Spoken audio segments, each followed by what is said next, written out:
ज्ञानवापी काशी विश्वनाथ मंदिर, आप पहले चीफ मिनिस्टर हैं जब जो अपने कार्यकाल में 100 बार आपने दर्शन किए हैं काशी विश्वनाथ मंदिर। क्या ज्ञानवापी मस्जिद को लेकर, मैं इसलिए पूछ रही हूँ जैसे क्योंकि आप गोरखनाथ पीठ के पीठाधीश के नाते भी पूछ रही हूँ, क्या इस प्रॉब्लम का कोई सोल्यूशन है? देखिए, अगर हम उसको मस्जिद कहेंगे तो फिर विवाद होगा। हमें ज्ञानवापी बोल देना चाहिए। वो ज्ञानवापी है और माननीय न्यायालय में गया है। माननीय न्यायालय स्वयं देख लें, अगर वहाँ साक्ष्य हैं, भौतिक साक्ष्य हैं, शास्त्रीय प्रमाण होंगे, अन्य पुरातात्विक प्रमाण भी होंगे, तो स्वाभाविक रूप से इस पर निर्णय होना चाहिए। और मैं अपील करूंगा मुस्लिम समाज से भी, देखिए, हमें आज विकास के बारे में चर्चा करनी चाहिए। पाकिस्तान की दुर्गति और उसकी दलिद्रता और उसकी छीना झपटी आप देख रहे होंगे, क्या दुर्गति प्राप्त कर रहे हैं। दूसरों को कांटा बोलने वाला व्यक्ति, कभी उसके ऊपर पुष्प की वर्षा नहीं होती है। उन कांटों से ही उसके शरीर भी छलनी छलनी होते हैं। आज जो पाकिस्तान में हो रहा है, उसके कर्मों का फल है ये।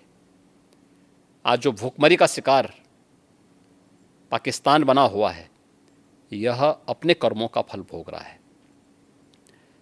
इसलिए पुरानी गलतियों की पुनरावृत्ति न होने दें। बहुत शांतिपूर्ण तरीके से उपलब्ध साक्ष्य जो इस बात को प्रमाणित करते हैं। मुझे लगता है कि भगवान ने जिसको दृष्टि दी है वो देखे ना। त्रिशूल मस्जिद के अंदर क्या कर रहा है? हमने तो नहीं रखे ना। वहाँ तो सुरक्षा है, सेंट्रल फोर्सेज है, उनके मुतवल्ली हैं, ताला चाबी उनके पास रहती है। त्रिशूल कैसे वहाँ बने हुए हैं? ज्योतिर्लिंग हैं, देव प्रतिमाएं हैं, पूरी दीवारें चिल्ला चिल्ला के क्या कह रही हैं। और उसके बाद भी हम जानबूझ करके, देखिए, एक होता है कि जन्म से दिखाई नहीं देता है, हम मान सकते हैं कि दिव्यांग है, जन्मांध है, दृष्टिबाधित है। एक जानबूझ करके ढोंग करे। जो दृष्टिबाधित है उसको दिशा दिखाई जा सकती है, लेकिन जो ढोंग कर रहा है उसको कोई दिखा नहीं सकता है।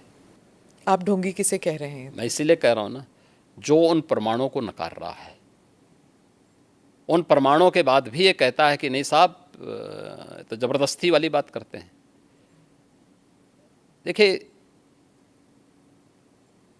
आप इतिहास में तोड़ मरोड़ कर सकते हैं,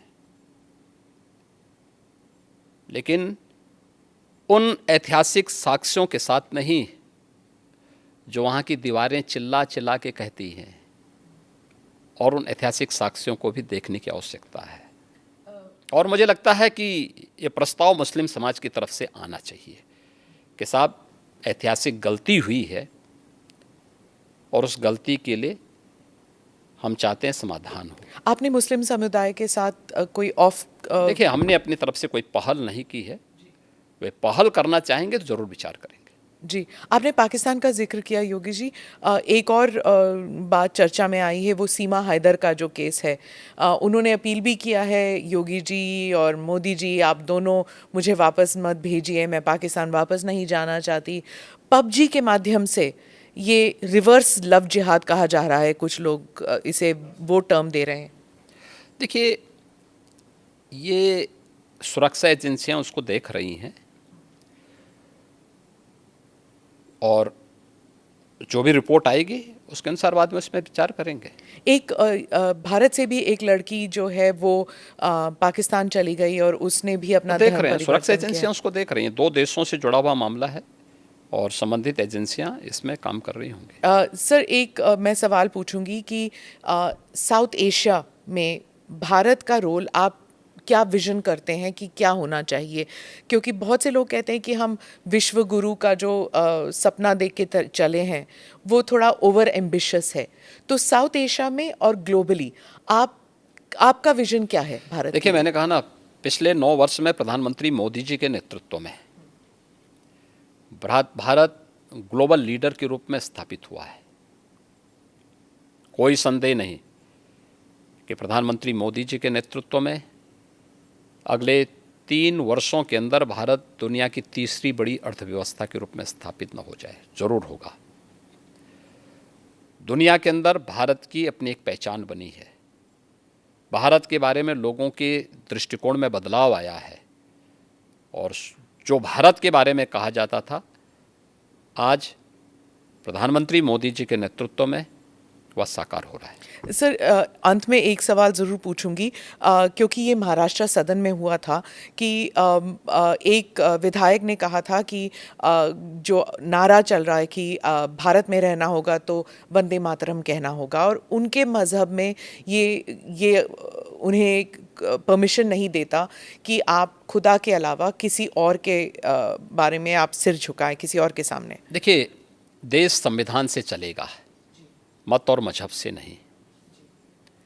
देखिए, मैं ईश्वर का भक्त हूँ, ईश्वर में अगाध निष्ठा रखता हूँ, लेकिन किसी पाखंड में विश्वास नहीं करता हूँ।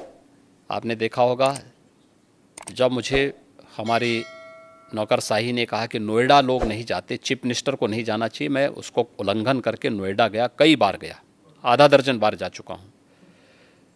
दूसरी बार मुझे कहा गया कि रात्रि में सीएम को बिजनौर में निवास नहीं करना चाहिए, तो मैं जानबूझ करके वहाँ रुका और मैंने पूछा, मैंने कहा भी क्यों नहीं निवास करना चाहिए? तो उन्होंने कहा साहब दोबारा सीएम नहीं बन सकता है। तो मैंने कहा मैं दोबारा भी सीएम बनूंगा, चिंता मत करो। दूसरा सवाल ये नहीं है, सवाल ये है कि मैं प्रदेश का सीएम हूँ।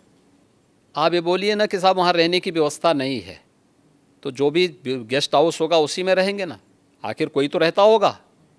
एक कमरा चाहिए मुझे, तो सोने के लिए एक तख्ता चाहिए, ओढ़ने के लिए एक कंबल चाहिए, तो कुछ चाहिए थोड़ा है। तो इसमें जो है क्यों आप इस प्रकार की बातें करते हैं? मैं गया था, रुका था वहाँ पे। ऐसे ही आगरा के सर्किट हाउस के बारे में कहा जाता था, यानी मुझसे पहले पता नहीं कोई सीएम रुका कि नहीं रुका, लेकिन कि वहाँ सर्किट हाउस में जो सीएम रुकता है वो अपशकुन हो जाता है। तो मैंने कहा भी क्या अपशकुन होता है? उन्होंने कहा साहब जो है उसकी कुर्सी चली जाती है। तो मैंने कहा जो कुर्सी कल जानी वो आज चली जाए, लेकिन मैं रात्रि को रुकूंगा यहीं।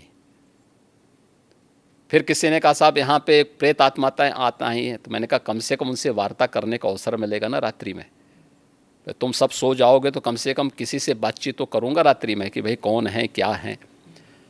तो पाखंड में हमारा कतई विश्वास नहीं है एक, और इसीलिए मैं इस बात को कह सकता हूँ कि भारत का भविष्य उज्जवल है और 2024 में फिर से प्रधानमंत्री मोदी जी की लीडरशिप में एनडीए बहुमत के साथ आएगी, इसमें कोई संदेह किसी को नहीं होना चाहिए। और वंदे मातरम में वापस आती हूँ, वो उसे धर्म के साथ जोड़ना चाहिए कि नहीं? मैं क्या कह रहा हूँ, मैंने पहले कह दिया ना, संवैधानिक व्यवस्था से देश संविधान से चलेगा, मत और मजहब से नहीं। जी, आपका मत, आपका मजहब अपने तरीके से होगा, अपने घर में होगा, अपने मस्जिद, अपने इबादत गाह तक होगा, सड़क पे प्रदर्शन करने के लिए नहीं।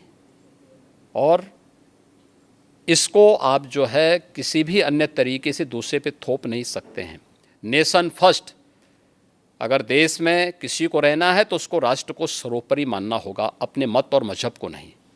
और मत और मजहब सेकेंडरी प्रश्न है,